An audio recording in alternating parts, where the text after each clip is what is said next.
ल गाइस हेर्नु त जापान जस्तो ठाउँमा हामीसँग खेत त हुँदैन गाइस। अब हामीले चाहिँ यहाँ खेतीपाती गर्ने भनेको लगाउने भनेको गमलाहरूमा हो। हेर्नुहोस् यो प्रकारले साग लगाइन्छ हामीले अनि चाहिँ खानी गरिन्छ। हेर्नुहोस् त गाइस कस्तो भएको छ। हेर्नु गाइस गमलामा लगाए पनि यति राम्रो हुन सक्दो रहेछ यो सागहरू। हामीसँग नेपालमा यति खेतीपाती हुन्छ र फेरि पनि हामीले चाहिँ यसरी लगाउन सकिन्न, अल्छी गरिन्छ।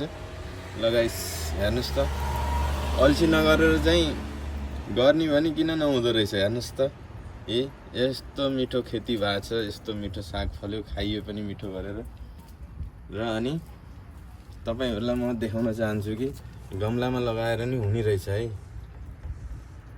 ल गाइस ल हेर्नुहोस् गाइस अहिले त खाएर नि सिद्धियो र अनि बचेको चाहिँ फुल्दैछ। थ्याङ्क यू गाइस, धन्यवाद।